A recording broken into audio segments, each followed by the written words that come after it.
My name is Ethan Brooks. I'm 35, a digital banking security consultant living in Seattle, though, if you just looked at me, you'd probably never guess I grew up in a $60 million mansion overlooking the city. People assume I've always lived wrapped in luxury, but that's not the truth. I was raised by a father who believed a house's worth came from the people inside it, not the price outside, and a mother who taught me to earn every dollar I spent. Now I spend my days protecting other people's money, while trying to remember that the most important thing I'll ever protect is my own heart. My name is Ethan. If you ever saw me walking down the street, you'd probably think I was just another corporate finance manager, with an ironed blazer, neat hair, and the kind of calm that comes from never worrying about bills or mortgage payments. But assumptions are always easy when you're standing on the outside, looking in. The truth is, I did grow up in a house most people would call a mansion, perched on a quiet hillside in the western suburbs of Seattle. It looked almost surreal every time the sunrise hit its slate roof. Over 18,000 square feet of architectural devotion, hand-carved walnut panels, crystal chandeliers, a private pond shimmering under the moonlight, and a rooftop hanging garden my father designed to mirror the ancient terraces of Babylon. People estimated its worth at $60 million, but if you asked me what it was truly worth, I would have said it was priceless, because it wasn't the marble floors or gold-plated bathroom taps that made it special. It was the quiet hum of jazz records floating down from my father's study on Sunday mornings. The smell of fresh cinnamon rolls my mother baked before dawn, letting the sweet warmth wake me up long before any alarm ever did. It was the sound of my parents laughing together in the kitchen, voices mixing with the gentle trickle of koi ponds outside. My father, Daniel Brooks, was a master architect known for designing skyscrapers that changed city skylines. But his proudest creation wasn't any of those towers. It was the home he spent 15 years building for us. He used to run his hands along the stone walls and say, "A real home isn't built with money. It's built with the dreams and values of the people who live in it." And my mother, Helen, wasn't a glamorous housewife draped in diamonds. She was a finance lecturer at the local community college. She didn't own a single designer handbag, but she could stand in front of a room filled with distracted undergraduates and weave stories about investing, budgeting, and market cycles into something that felt like poetry. She taught me that money is just a tool. It can build empires or break families, but it never defines the heart that wields it. When I was 8, I asked her for a Nintendo Switch because all my friends had one. She smiled, brushed back my bangs, and asked, "Would you like to learn how to buy it yourself with your own money?" That summer, I folded every piece of laundry in the house, mowed our enormous lawns under the burning Seattle sun, and helped her catalog every book in her mini library. 4 months later, I finally held that console in my small hands, heart pounding with the kind of pride no gift could ever give. But even with all that wealth, my parents sent me to public school. They said if I lived in a house built with their sweat and dreams, then I should learn to stand in my own shoes too. I took the yellow bus to school, ate peanut butter sandwiches in the cafeteria, and wore sneakers from discount stores. Whenever people asked about my house, my mother's words echoed in my mind. "Don't talk about our home unless someone asks. Let who you are be what people remember, not where you live." I never knew how deeply those words would anchor me until the day everything I believed about trust, love, and what it means to truly belong was shattered by the person I loved most. But that is a chapter I'm finally ready to tell. When I was 8 years old, I learned that money isn't just something you spend. It's something you earn, understand, and respect. It all started on a rainy Wednesday. I still remember sitting at the kitchen island, legs swinging under the bar stool, eyes glued to the toy catalog I'd brought home from school. My friends had been talking about their new Nintendo Switch consoles all week. Recess was filled with stories of Super Smash Bros. Battles and Mario Kart races, and I just sat there silently nodding, pretending I understood.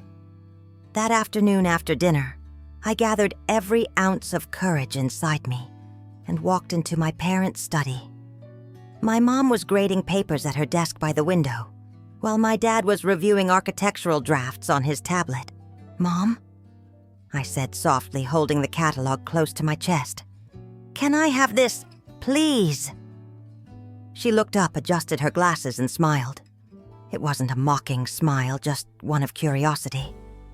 "Why do you want it, Ethan?" "Because everyone has it. They play together at lunch and I just watch." She closed her laptop and beckoned me over. I walked to her side, heart pounding with hope. She didn't say yes or no. Instead, she brushed a stray hair from my forehead and asked, "Would you like to learn how to buy it yourself with your own money?" I frowned. "But I don't have money." "Then you'll have to find a way to earn it, won't you?" She said, her voice gentle, almost amused. "If you save up, I promise you the day you bring it home will feel 10 times better than if we simply handed it to you." My father looked up from his tablet, then eyes warm with pride. "You'll never forget the first thing you buy with your own effort, Ethan. Trust me." So that weekend, my mother sat with me at the dining table and helped me make a list. Folding laundry, 50 cents per basket. Mowing the lawn, $2 per section. Cleaning the koi pond filters, $5 each time. Organizing their mini library, $1 per shelf. Dusting the antique sculptures in the front hall, $2 per piece. I thought it would be easy.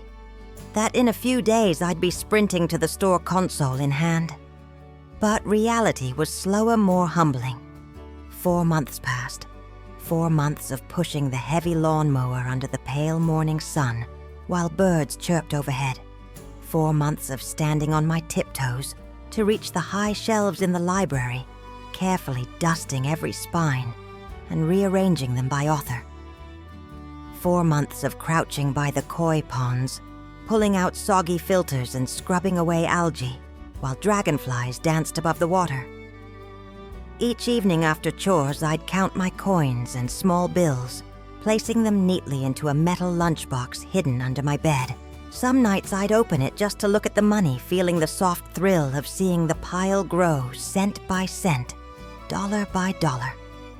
And then one Saturday afternoon it happened. My mom drove me to the electronics store. My fingers gripped the lunchbox so tightly my knuckles turned white. At the cashier, I placed every single coin and bill onto the counter, ignoring the amused smile of the teenage cashier scanning my game console. My heart was thumping so hard I could hear it in my ears. When we got home, I tore open the box and held the shiny black console in my hands, tears blurring my vision. I looked up at my mother, who was leaning against the doorway, arms crossed, watching me with a proud smile. "You didn't just buy a console today, Ethan," she said softly. "You learned the value of money, and you learned you're capable of earning what you want. That's something no one can ever take away from you." In that moment, sitting cross-legged on the carpeted floor console in my lap, I felt something shift inside me. I understood that wealth wasn't about what my parents could buy for me. It was about what I could build for myself little by little, with effort, discipline, and patience. It was a lesson that would become my compass later in life, especially on the days when the world tried to make me believe that money alone defines a person's worth. But back then I was just an 8-year-old with calloused hands, aching arms, and a grin so wide it hurt my cheeks. And that night, as I fell asleep with the console box tucked safely under my bed, I dreamed not of games or battles, but of gardens to mow, books to arrange, and all the ways I could stand on my own 2 feet in a world far bigger than my childhood room. If you asked me what was the first time I truly understood how fragile trust could be, it wasn't in a boardroom or in a failed relationship. It happened when I was 12 in the dusty concrete courtyard of Rockridge Middle School. By then, my gaming console was old. Scratches lined its screen, the joystick slightly loose from too many late-night battles. But it wasn't just a console. It was a trophy of my perseverance. A reminder of grass-stained socks and algae-streaked hands that earned every cent to buy it. At school, I had 3 close friends, Chloe, Natalie, and Madison. Natalie was the loudest always, the first to comment on anything. "Ethan, is it true your house has an elevator?" "Like an actual elevator inside?" she'd ask with a playful smirk. I'd shrug, pretending not to hear. I never wanted my friends to see me differently. During lunch breaks, we'd sit on the faded blue benches in the cafeteria trading cookies, giggling over the boys who played basketball, shirtless, even in winter. In my mind, what we had was pure unbreakable, until Chloe brought her brand new gaming console to school. It was a sleek, limited edition model her dad had gifted her for her birthday. She carried it in a rose gold case and proudly showed it off at recess. I remember how she held it out to me, eyes shining. "Wanna try, Ethan?" I hesitated at first. My palms were sweaty from a morning PE class, but her grin was so bright. "Go on, I saved your favorite character slot." I took it carefully, feeling the cold smoothness of the plastic against my skin. For a split second, I imagined how fun it'd be to play together after school. But just as I shifted my grip to sit down, it slipped. It all happened in slow motion, the console sliding from my fingers, spinning mid-air and smashing against the cement floor with a sharp, unforgiving crack. Silence fell around us. Chloe knelt down, picked it up with trembling hands. The screen was shattered, spiderweb lines crawling across it. Her eyes brimmed with tears, but she didn't cry. She just looked at me with an expression that tore something inside my chest. "I'm so sorry, Chloe. I promise I'll find a way to fix it. I'll pay for it. I swear." She didn't answer. She just turned away, clutching the broken console against her chest. That evening, I told my mom everything. The guilt weighed on me like a stone in my stomach. She listened quietly, then said the last thing I expected. "Ethan, you can apologize. You can find a repair shop. But you can't use family money to fix mistakes that weren't made with bad intentions. You'll have to take responsibility through your own effort." So I did. For the next 2 weeks, I woke up an hour earlier to mow the backyard before school. I folded every basket of laundry without being asked, sorted recycling, cleaned the pond filters, vacuumed the basement carpets. Every coin I earned went into an envelope labeled Chloe's console. Finally, after 14 days, I carried it to a small repair shop near school. The technician said it wasn't a full replacement, but he could fix the screen enough for gameplay. When I handed it back to Chloe, I expected at least a small smile. But standing next to her was Natalie. She tilted her head, her ponytail swinging. "For someone rich like him, a few $100 is nothing. Are you sure that's your console, Chloe? Maybe he swapped it for a cheaper one." I froze. The coldness of her words seeped into my bones. Rumors spread like wildfire. By the next morning, whispers followed me down the hallway. "He broke it on purpose. He's trying to show off his money." He replaced her console with an old one. Madison didn't say anything, but the way she avoided my eyes told me enough. It escalated to the point where the vice principal called my parents in. I remember sitting in that sterile office, staring at my sneakers while Natalie spoke, with such confidence, weaving lies like a gifted storyteller. Chloe just sat silently, eyes downcast, twisting the repaired console in her lap. My father listened to every word without interruption. Then, with a calmness that silenced the room, he pulled out a folder. Inside were the warranty documents, the repair receipt, and a confirmation letter from the shop owner.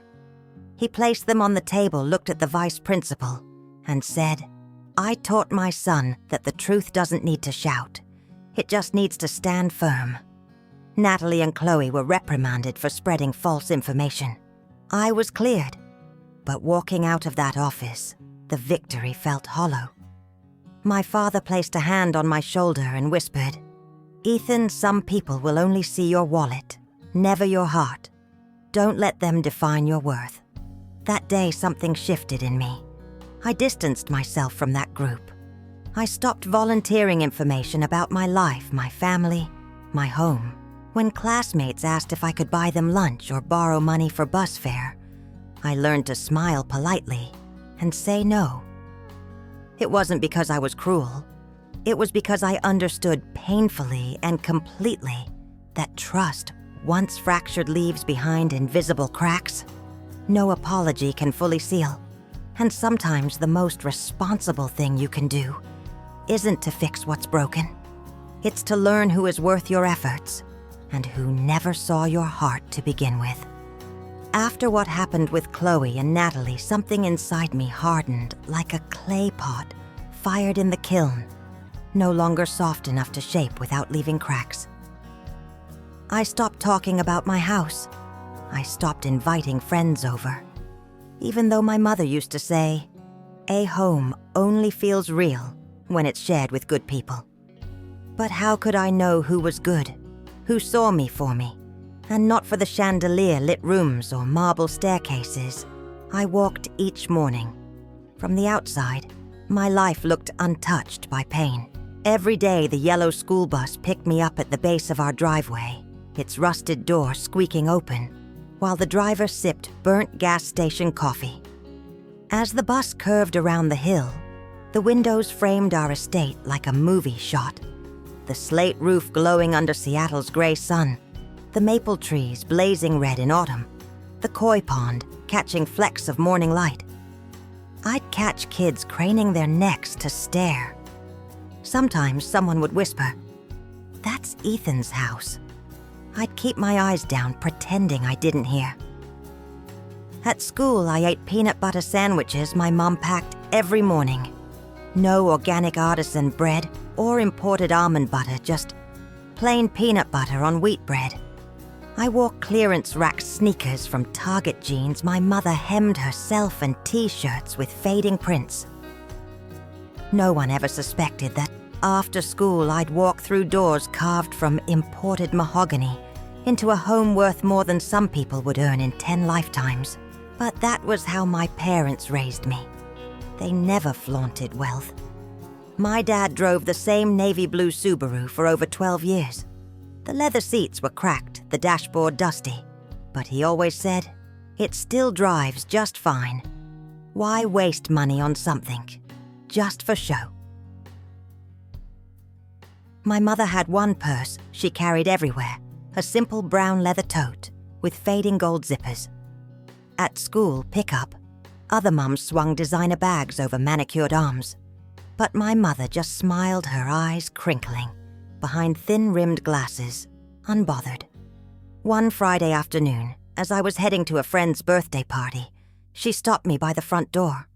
Her hand rested lightly on my backpack strap. "Ethan," she said softly, "remember, don't talk about our home unless someone asks. Let who you are be what people remember, not where you live." I nodded, though a small part of me didn't understand back then. I thought, what's wrong with people knowing? Isn't it something to be proud of? But I learned that people want to put you in boxes, and if your box shines too brightly, they either worship it or try to dim its light out of envy. Neither felt good, so I stayed quiet. I never hosted sleepovers. I never posted photos of our garden or the chandelier-lit halls. I never told anyone about the koi pond where my dad and I fed fish before dinner, or the rooftop garden where my mother planted lavender just so the breeze through my window would carry its calming scent to lull me to sleep. Instead, I learned to listen, to laugh at friends' stories about broken faucets and creaking apartment floors. to nod when someone complained about cramped bedrooms or cheap school lunches. I didn't pity them. I didn't judge them. I just listened. And over time, a strange thing happened. My silence became a shield. People assumed I was just like them, average, struggling, sometimes fighting for little victories. They let their guard down around me. They spoke honestly, cried without shame, shared dreams they were too afraid to say aloud in front of others. And slowly, I realized that was wealth too. The wealth of knowing how to hold someone's truth gently in your hands, without comparison or judgment. That's why when I walked through the hallways of Rockridge Middle School, I kept my head down, my eyes open, and my heart guarded. I wasn't embarrassed by my family's fortune. I wasn't ashamed of what my parents had built. But I understood that real value didn't lie in walls, chandeliers, or rooftop gardens. It lay in the invisible choices we make every single day. To listen instead of speak. To stand with humility instead of pride. To be remembered for kindness, not possessions. And so I lived simply in a world that assumed I had everything. Because in the quiet shelter of that simplicity, I found something even more powerful than luxury. I found peace with myself. I met Jack when I was 35. At that point in life, love wasn't something I spent time dreaming about. My days were booked with virtual meetings, market analyses, investment pitches, and data reports that stacked higher than the skyline outside my downtown apartment. Love to me felt like a luxury item, beautiful to look at, but too impractical to own. But fate, or maybe just randomness, has its own plans. It was a crisp October morning in Denver. The sun burned bright through the conference hall windows, where I was giving a keynote speech on digital banking security. I remember looking down at the audience, rows of tailored suits, blinking laptop screens, restless fingers tapping coffee cups. And then there was him, Jack.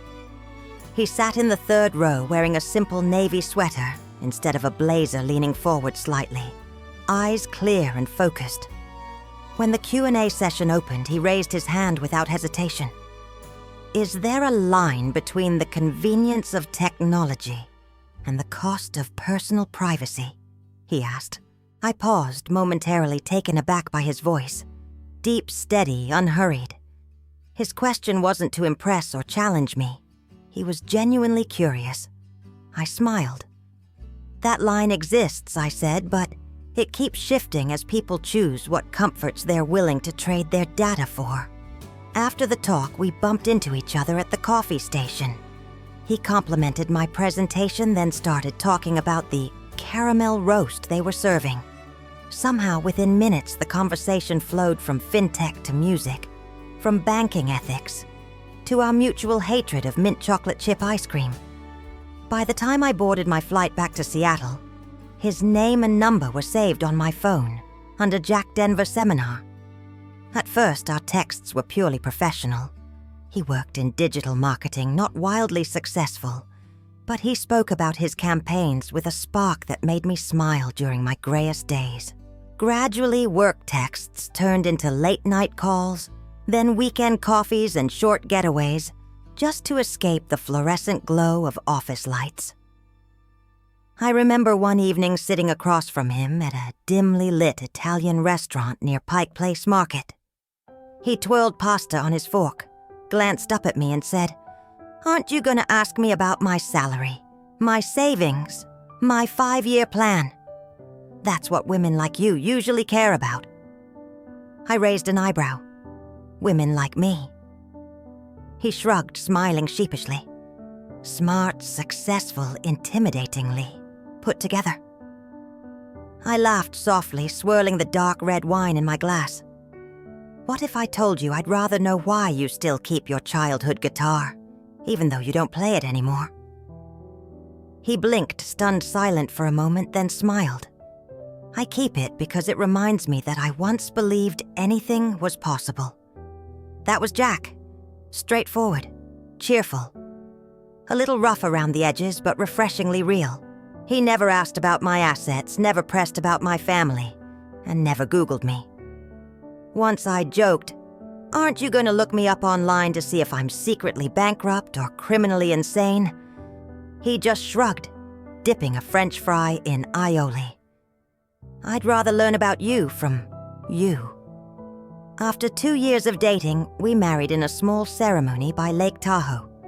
Just family and a few close friends. My mother sat beside me as the makeup artist pinned soft curls into my hair. Her reflection met mine in the mirror, her eyes misty but steady. "Your father would be smiling today if he were here," she whispered. I believed that. He would have liked Jack at least at first. We spent our wedding night in a lakeside cabin, the wood stove crackling frost, glittering outside the window. Jack fell asleep, with his head on my chest, breathing softly while I stared into the darkness, listening to his heartbeat. For the first time in years, I allowed myself to imagine forever. To imagine that love didn't always have to be complicated. That maybe I had found someone who saw me as I was, not as an inheritance, not as a prize, but simply as Ethan. But life has a cruel sense of irony, because in that quiet moment holding the man I thought I'd spend my life with, I didn't know that the love I believed was real would one day become the very knife that cut me open. And the betrayal that followed would teach me the darkest, yet most empowering truth I had ever learned about love, wealth, and the quiet power of walking away. If I had to pinpoint the moment when the first hairline crack appeared between Jack and me, it was a sunny Saturday afternoon, 3 months after our wedding. I had decided it was time to take him to the place I'd never shown anyone outside my family, the house on the western hills of Seattle. My childhood home, my father's life's work. We drove up the winding road in silence, sunlight flickering through the tall cedars lining the hill. As the automatic iron gate slid open, I saw his eyes widen. He stepped out of the car slowly, almost reverently, like a pilgrim entering a temple. "Ethan," he whispered, craning his neck to see the towering slate roof, framed by blazing red maple trees. "You lived here?" I nodded, suddenly feeling exposed. "Yeah, I grew up here." He gave a small, incredulous laugh and walked up the stone steps, running his hand along the carved wooden railing my father had designed himself. Inside his footsteps echoed against marble floors and walnut paneling, his gaze darting from room to room, the grand piano in the music hall, the library lined with thousands of books, the koi pond shimmering under sunlit windows. At first he was silent, overwhelmed, but soon came the questions. "How long did your dad take to build this place? Who manages the gardens now? Has the house ever been reappraised recently?" They were casual questions, the kind any curious guest might ask. But I noticed something flicker behind his eyes, a calculation faint but sharp, like the glint of a knife blade catching light. Over the next few weeks, his questions became more specific. "Do you know how much property tax is on a place like this? Is it under your name or your mom's? What happens if you know something ever happened to her? Would the deed transfer directly to you?" I tried to brush it off. Maybe he was just curious. Maybe he'd never been exposed to this kind of generational wealth before. Maybe he was simply trying to understand my world. But deep down, something cold curled in my chest. One evening we were having dinner in our downtown apartment, candlelight dancing off the wine glasses. I was telling him about a new cybersecurity integration I was overseeing at work, when he interrupted me mid-sentence. "Ethan," he said casually, slicing into his steak, "if something ever happened to your mom, who would get ownership of the Western Hills house?" I froze fork halfway to my mouth. The words felt out of place, souring the warm glow of the evening. "That's a family matter, Jack," I said softly. "And I think you understand that." He smiled, but it wasn't the playful, boyish grin I knew. It was tighter, his eyes narrowing just slightly before he looked back down at his plate. "Of course," he murmured, "just curious." But the conversation left a metallic taste in my mouth. That night, as he slept beside me, arm draped over my waist, his breathing deep and even I lay awake staring at the ceiling. The shadows of the city lights danced across the plaster, flickering like ghosts. I thought about my father's words from years ago. The one who truly loves you will respect your boundaries, even when you don't explain them. I wanted so badly to believe that Jack was different, that the man who once asked about my favorite jazz record instead of my net worth hadn't changed. But doubt has a way of whispering in the dark when the world is silent. Its voice is soft, but relentless. In the following days, I noticed little things. The way his gaze lingered on my bank statements left out on the kitchen counter. How he'd ask about my estate attorney, under the guise of legal curiosity. How he started reading articles on inheritance law and property transfer, leaving them open on his laptop screen for me to see. I didn't confront him. Not yet. Part of me wanted to pretend it was nothing to hold on to the dream I had built around us, a simple, unadorned love not defined by numbers. But love built on illusions is like a house with rotten beams. The outside looks solid, but the slightest tremor will bring it down. And though I didn't know it then, the tremor was already coming. The day was approaching when Jack's curiosity would turn into intention. And when it arrived, it wouldn't just test our marriage. It would tear apart everything I believed about trust, love, and the cost of letting someone too close to what you hold sacred. People often think grief hits you like a thunderstorm, loud, violent, impossible to ignore. But sometimes grief arrives like a gentle drizzle that you only notice once you're already soaked through. It began with a text message on a Monday morning. I was about to join a virtual meeting with a bank executive when my phone buzzed. It was from my mother. "Ethan, your father needs you." That was all it said. 6 words that sucked the air out of my lungs. I left the office within 10 minutes. The drive to the hospital felt endless. My mind spun with questions.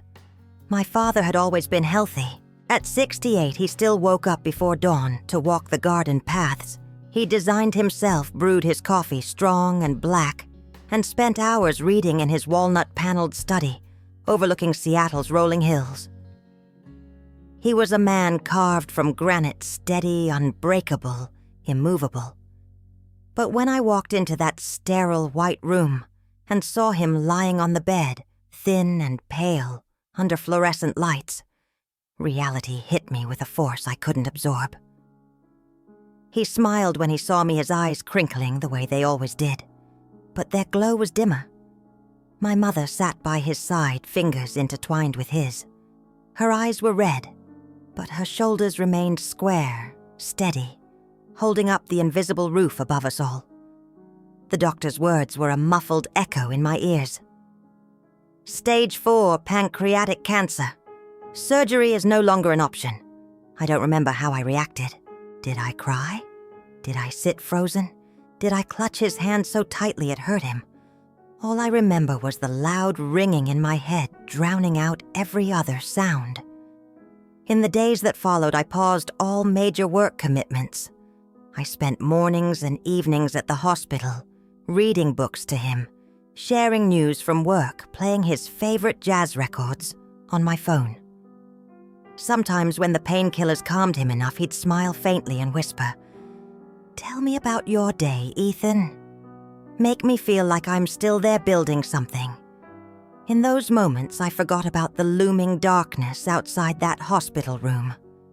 The only thing that existed was my father's voice, thin but still laced with wisdom, and the quiet beeping of machines, keeping time with his weakening heart.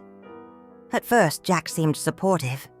He would bring snacks when visiting, ask about Dad's condition, and pick me up late at night when my eyes burned from exhaustion. But as the weeks passed, I noticed something shift. One night, after an especially draining day spent navigating new chemo side effects with my mother, I arrived home past midnight. I walked into our living room, dark except for the glow of the city lights outside. Jack was sitting by the window, arms crossed, his silhouette stiff and unwelcoming. "Ethan, how long are you planning to keep this up?" he asked flatly. I blinked, too tired to process his words. "Keep what up, this hospital routine? I mean, I understand you love your parents, but our life needs attention too. You're gone all the time. I feel like I'm alone in this marriage." For a moment, silence filled the room so thick I could taste it. I wanted to scream, to tell him that my father, the man who raised me, who built the home that shaped every fiber of my being, was dying. That his time was slipping away like water through clenched fists. But I didn't have the energy, so I just stood there staring at him, my chest tight with disbelief and a sorrow so deep it felt bottomless. Was this really the man I had chosen? The man who once said he loved me, because I cared so deeply for others. A few weeks later, my father passed away. It was a quiet morning. The sun had just begun to rise, painting the hospital blinds with soft gold. My mother and I were by his side. He squeezed my hand once faintly, and then his grip loosened. The heart monitor flatlined in a thin, unwavering note. I didn't cry. I just sat there feeling something inside me fracture and drift away forever. We held his funeral in the garden he built behind our house. It was simple, dignified, and filled with the scent of the lavender my mother had planted decades earlier. Jack was there dressed in a dark tailored suit, standing stiffly beside me. He was polite to my relatives, bowed his head during prayers, but he never once met my eyes. After the funeral, my mother handed me a thick file. Inside was my father's will. He had left me full ownership of the hillside mansion, the place that was the heart of our family, the place that held every memory of him. It was valued at nearly $5.5 million. But to me it was priceless. That night, as I reheated leftover curry in the kitchen, Jack suddenly spoke. "So what are you planning to do with the house?" I looked up, startled by the sharpness in his voice. "I haven't thought about it yet. Everything's still too fresh." He nodded, then added casually, "I was just thinking, if both of us were on the title, it might make things easier later. Legally, I mean."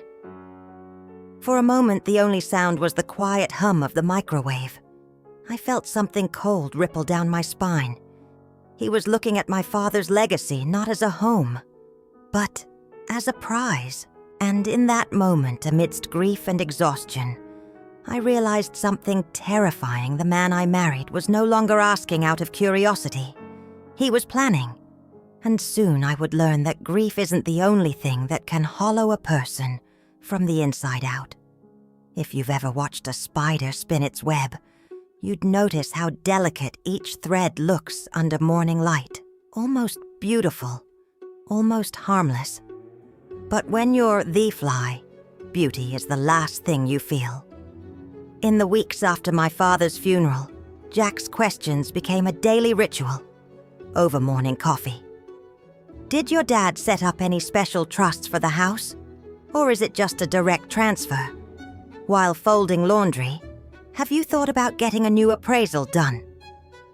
Property values must have skyrocketed since he built it."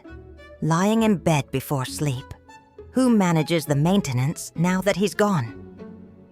Do you even have time for all that?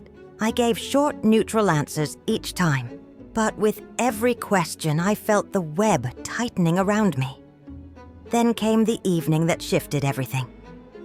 I was in my father's old study, a room lined with walnut bookshelves, sorting through his architectural sketches. My fingers lingered on a pencil drawing of the house facade. His handwriting curled softly in the bottom corner. A home should feel like a soul turned inside out. The door creaked behind me. Jack stepped in, his expression unreadable. He placed a stack of papers on my father's oak desk with a casualness that felt forced. "I met with a lawyer today," he said almost offhandedly. "Jerry Peterson. He knows a lot about inheritance laws in Washington." I looked up slowly. "Why would you meet with a lawyer about my inheritance?" Jack shrugged, smiling faintly. "We're married, Ethan. What's yours is mine, right?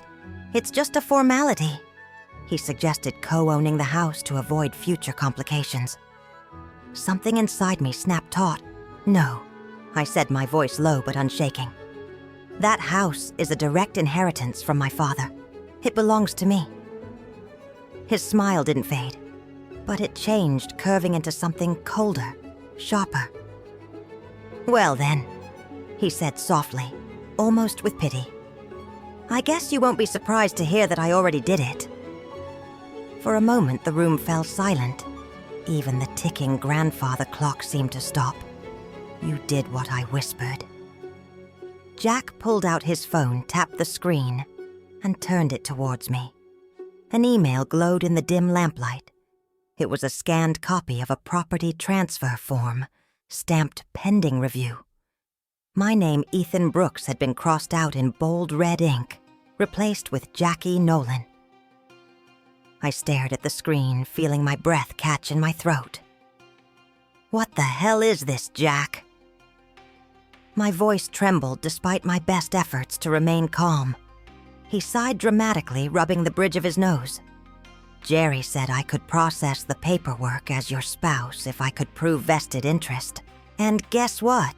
I already paid him $300,000 up front to expedite it." I shot to my feet, the chair scraping harshly against the hardwood floor.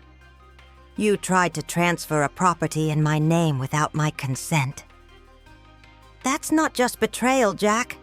That's illegal." He crossed his arms, smirking faintly. "Trust what trust you hid your family's entire wealth from me. I married someone who never shared anything truly important." I felt the blood drain from my face. My heart was pounding so loud I could barely hear his words. Without another word, I walked out of the study down the silent walnut corridor, lined with my father's framed blueprints. I locked myself in the guest bedroom and called Mr. Peterson, my father's actual attorney, the man who had handled every legal matter for our family for over 2 decades. When I explained what Jack had done, his voice was grave. "Ethan, there's no licensed attorney named Jerry Peterson in this state. You've been scammed. If Jack paid that person, he's fallen victim to a legal fraud." I closed my eyes, feeling the room tilt around me. Jack hadn't just tried to steal my inheritance. He had been gullible enough to lose a fortune in the process. But the deepest wound wasn't the money or the legality. It was realizing I had loved and trusted someone completely unworthy. That night when I returned to our apartment, Jack was sitting at the dining table, his face pale and stricken. "Jerry isn't answering," he whispered. "I think I've been scammed." I didn't yell. I didn't throw the coffee mug sitting on the counter, though a part of me burned to feel ceramic shatter in my hands. I simply placed the original property documents and a copy of the will on the table in front of him. "You've crossed a line," I said, my voice calm but hollow, "and I have no reason to stay with you anymore." He opened his mouth to speak, but I raised my hand to silence him. "There is no explanation that can fix the trust you destroyed." Then I turned, walked into our bedroom, and began packing my suitcase. That night, as I zipped up my life into a single piece of luggage, I realized something. Grief and betrayal are not so different. Both carve you open, leaving emptiness in their wake. But betrayal, unlike grief, makes you question yourself, your judgment, your worth, your ability to ever trust again. And I knew then, as I closed the door on the home we once shared, that healing would not be simple. Because While grief is love with nowhere to go, betrayal is love that was never returned in the first place. I thought leaving Jack would be the end. I imagined he would retreat quietly into the shadows of his own mistakes, nursing his losses in silence. But people driven by greed rarely leave without a final act. 3 days after I moved out of our apartment, I settled back into the house on the Western Hills. It felt empty without my father, but peaceful in a way I desperately needed. My mother stayed with me for a while, her presence like a soft blanket over old wounds. Then one crisp morning as I walked with her through the backyard garden, the security gate buzzer rang repeatedly, sharp and insistent. On the screen in the entryway, Jack stood outside, fists pressed against the iron bars, his face flushed with anger or desperation. I couldn't tell which. I picked up the intercom, my voice cold and steady. "Jack, what are you doing here?" He looked straight into the camera, his eyes wild. "Ethan, let me in. I have a right to enter this house. You're holding it unlawfully." I felt my jaw clench. "I'm the legal owner. If you don't leave, I'll call the police." He scoffed, reaching into his coat pocket and pulling out a thick stack of papers, waving them at the camera. I had a new lawyer review everything. "You think you're so smart, but I'm not naive anymore." I didn't respond. I called security immediately. Within 5 minutes, 2 guards arrived and approached him calmly. Jack resisted at first, his voice echoing down the driveway. "This is my house too. You hear me. I deserve a part of this. I've invested in Ethan, in his life, in his dreams." His words were absurd, bitter and desperate. But I didn't go outside. I stood behind the window curtains, hidden from view, watching as the guards guided him off the property. His shouts turned into pleas. His fists, once clenched with rage, opened in surrender. "Please, Ethan, just talk to me. I lost everything. Don't take this away, too." But I stayed silent, because what he was asking for wasn't forgiveness or closure. It was ownership over something that was never his to claim. That afternoon, I sat in my father's old library, the soft scent of cedarwood oil lingering in the quiet air. My lawyer sat across from me, finalizing a restraining order. "Are you sure about this, Ethan?" he asked gently. I nodded, staring out the tall windows to the koi pond beyond. "Yes. I don't want to live looking over my shoulder." Just as we were finishing, my phone buzzed with a message from an old acquaintance in the legal field who once worked with Jack on a small marketing project. The text was short. Jack was scammed out of $460,000. The lawyer Jerry doesn't exist. He's a con artist with multiple warrants.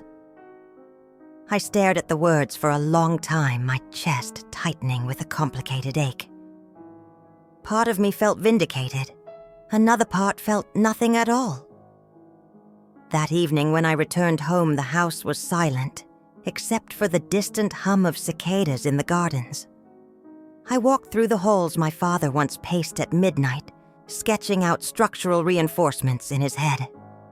I paused by the great window overlooking Seattle's glittering skyline. And in that moment, I felt the weight of every decision I had made pressed down on me, heavy but righteous. Later that night, Jack called. I let it ring. Watched his name flash on the screen. Watched the vibrations rattle across the polished wood of my desk. Finally, I answered. His voice was hoarse, ragged with exhaustion and panic. "Ethan, I've lost everything. Jerry's gone. The money's gone. I don't know what to do." I closed my eyes. Memories flooded back our late-night phone calls when we first met, his questions about my favorite jazz albums, the way he once said he loved me because I cared too deeply. And I realized something. He never really saw me. Not Ethan, the son, the architect's heir, the man with silent resilience. He only saw opportunity.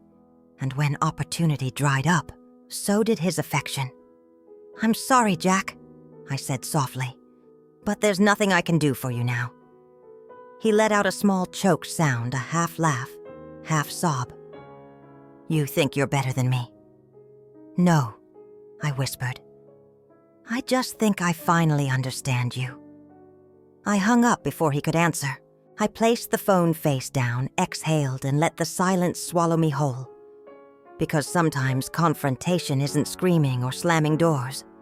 Sometimes it's standing your ground so firmly that no matter how loud the storm rages, it can't move you. And that night, as rain began to tap gently against the windows of my father's library, I felt a quiet peace settle inside me. For the first time in months, I slept without dreams. People think healing happens like dawn darkness, fading gently into light. But in reality, healing is more like a series of small, flickering candles, lit one by one in a silent room, each flame illuminating a corner you had long ignored.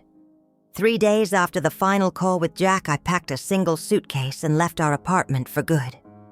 I took nothing except my clothes, my laptop, and a small wooden box containing letters my father had written to me over the years. Everything else, the kitchenware we picked out together, the framed wedding photo on the console table, the shared memories etched into the walls I left behind like a snake shedding old skin. I moved back to the house on the Western Hills. The mansion felt cavernous, echoing with footsteps that used to be my father's. But it was the only place where my mind could finally rest. Each room held his presence in the quiet dignity of its design, in the strategic placement of light fixtures, in the seamless balance of stone and wood that made a giant structure feel like a home. At first, the silence was crushing. I woke each morning to the sound of birds outside the window, the scent of lavender drifting in from my mother's garden beds. I would sit by the window staring out at the mist rolling down the hills, wondering if my life would always feel like this, wide, empty, and echoing with loss. But slowly, life began to weave its quiet threads back into my days. I transformed my father's old study into a meditation and reading room. I placed his favorite books on the walnut shelves, set a Japanese incense burner on his desk, and rolled out a thick woven mat beside the window. Each morning as the sun climbed over the cedar trees, I sat cross-legged on that mat, eyes closed, breathing in the scent of sandalwood and old paper. I felt my grief settle inside me, not disappear but settle like sediment, drifting to the bottom of a lake. My mother moved into the guest suite for a while. In the evenings, we cooked together in the massive kitchen my father once designed for her. She taught me her secret recipes: garlic, butter, salmon, cinnamon rolls, her rosemary chicken roasted in cast iron. We ate by the window overlooking the koi pond, sometimes talking about old memories, sometimes sitting in peaceful silence, listening to the frogs singing under the moonlight. One morning as we sat sipping coffee under the maple trees, my mother turned to me and asked Ethan, "Do you think we could turn this place into something more? Something alive?" I looked at her confused. She gestured to the vast grounds surrounding us, the koi ponds, the flower gardens, the sweeping stone terrace. "Your father always wanted this house to be a home for people. Not just us, but everyone." Her words planted a seed in my heart. That afternoon, I walked through each room of the mansion, imagining a different purpose for each space. The grand ballroom could host small recitals and piano performances. The backyard terrace could become an outdoor wedding venue under the ancient maple trees. The basement could transform into a gallery for local artists, its stone walls and ambient lighting perfect for exhibitions. The old reading room could serve as a quiet tea lounge for guests who simply wanted peace. And so, the Brooks estate was born. We hired a team of young engineers to assess the home's structural integrity. We repainted faded trims, polished the hardwood floors until they glowed under the chandeliers.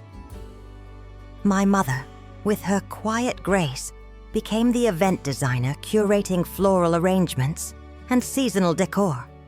We launched softly with no advertising, just word of mouth from neighbors and friends. The first booking came from a couple celebrating their 30th wedding anniversary.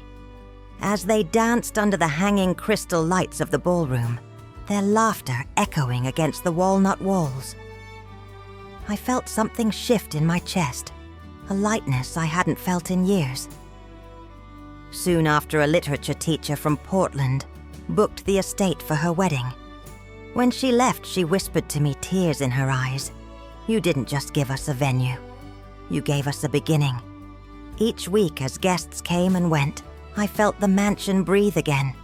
Where grief once lingered, music now flowed. Where betrayal once darkened my days, the golden glow of candlelit dinners now flickered against the windows.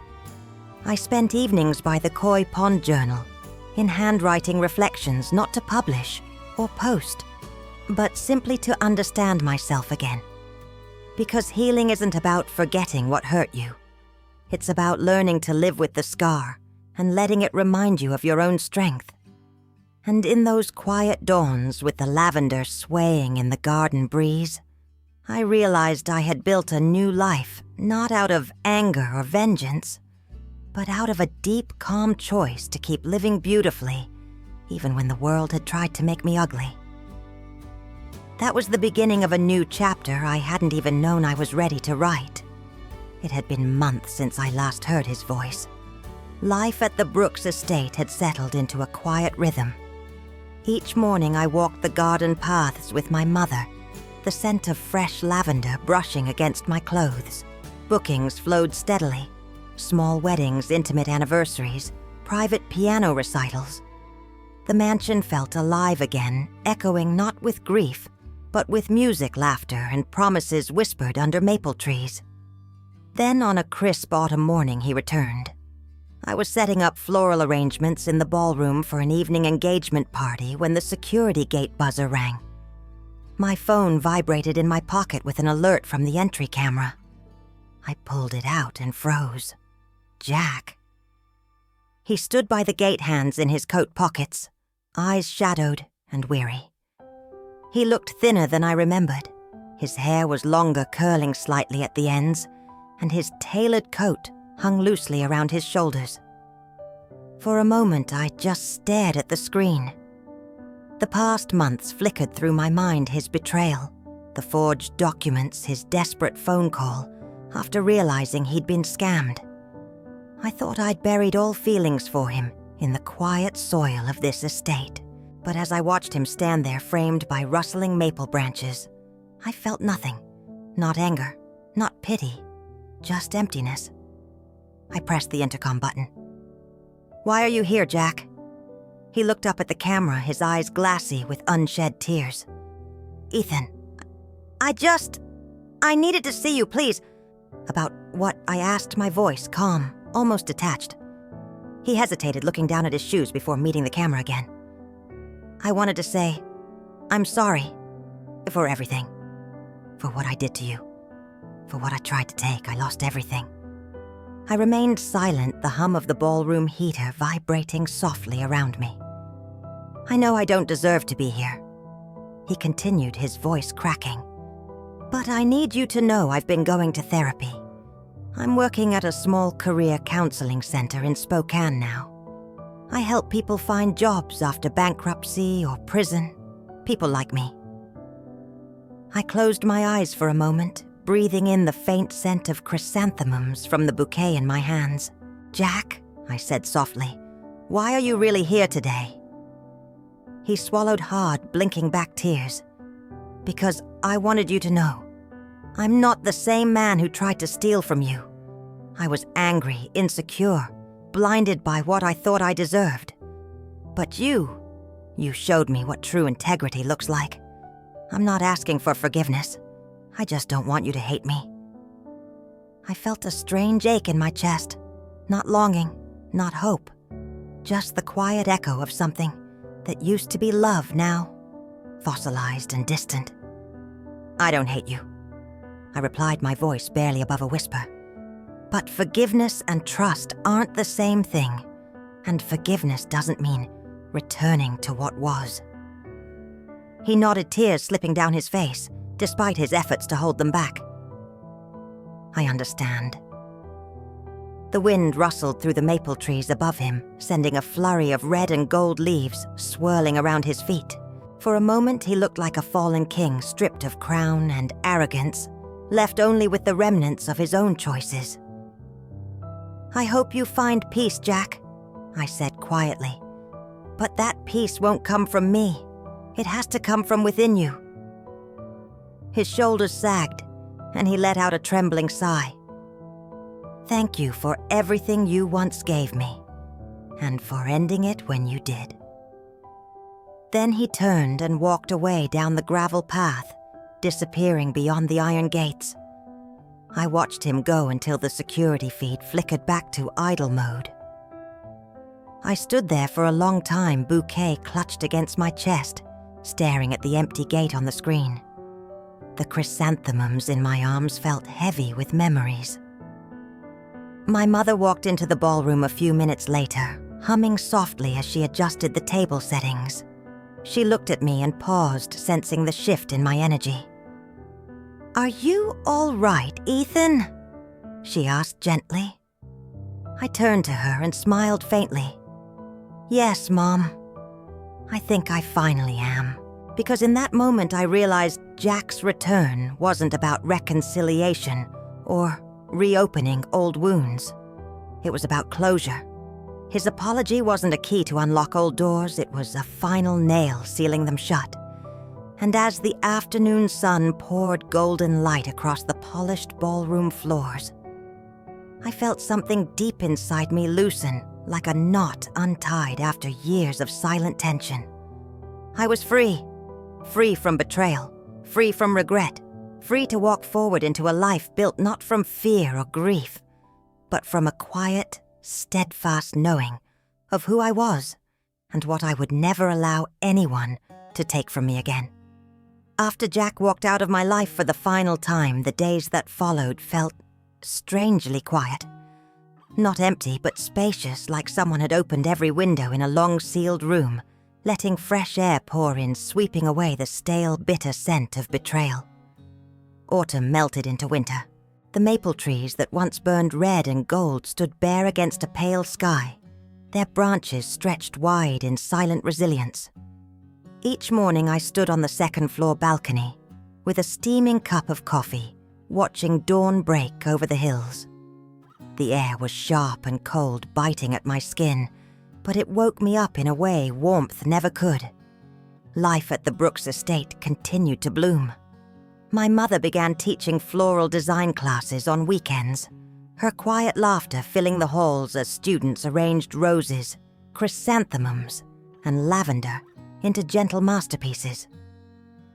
I transformed the old ballroom into a recital space, inviting young pianists and violinists to perform for small, appreciative audiences. The koi pond was cleaned and restored. Children pressed their faces against its glass walls, pointing with squeals of delight as the fish darted between lily stems. One crisp winter evening, as snowflakes drifted past the grand windows, my mother and I sat together in the library. A small fire crackled in the stone hearth. She was knitting a wool scarf in muted grey-blue, while I typed out my journal reflections from the past year. After a while, she looked up at me, eyes soft behind her reading glasses. "Ethan," she said quietly, "do you think your father would be proud of what you've done here?" I paused, feeling tears sting my eyes. I looked around the room, the polished walnut shelves lined with his books, the architectural sketches framed on the walls, the flickering firelight illuminating everything he built with his bare hands and endless dreams. I think I said softly, my voice breaking just slightly, he'd be proud not because I kept the house alive, but because I finally learned how to live in it. My mother smiled, a quiet, knowing smile only she could give. And in that moment, I felt his presence in the warmth of the fire, in the faint scent of cedar oil he always used to polish his desk, in the calm strength of my own heartbeat. That night after she went to bed, I stood alone on the back porch, wrapped in a thick wool coat, watching snow settle over the koi pond and maple trees. The garden lights my father installed years ago glowed softly, illuminating each branch, each stone path turning the estate into a quiet winter cathedral. I closed my eyes and breathed in the cold, sharp air. For the first time in my life, I felt truly unburdened. Jack was gone. His betrayal no longer burned with anger or sadness. It had become a quiet scar healed over with time and choice. My father was gone too. But his teachings, his dreams, his integrity were woven into the very beams and bricks of this house, and into every choice I made. That was when I realized something. Loss isn't an ending. It's an invitation to grow, to rebuild, to rediscover who you are beyond what was taken from you. In the months that followed, the Brooks estate continued to thrive. Couples exchanged vows under the maple trees. In spring, their laughter echoing against the hills. Small orchestras played chamber music in the ballroom, filling its chandeliers with bright, trembling sound. Writers booked quiet retreats to finish their novels in the reading room overlooking the koi pond. My mother's floral workshops were booked out months in advance. And each morning, as dawn brushed golden light across the estate, I walked its paths with a quiet gratitude in my chest. One early spring morning, as cherry blossoms began to bloom along the driveway, I stood on the balcony overlooking the grounds. Below me, a young couple held hands by the pond, whispering dreams to each other. Their quiet joy floated up to me like music. I rested my hand on the old wooden railing, the fresh paint still faintly fragrant, and closed my eyes. This was my life now.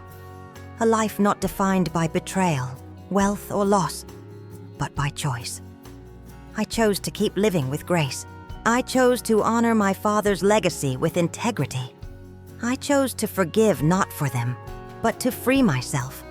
I chose to let go of what tried to destroy me and build something beautiful in its place. Because I finally understood, no one can ever take anything from you unless you hand over your trust blindly.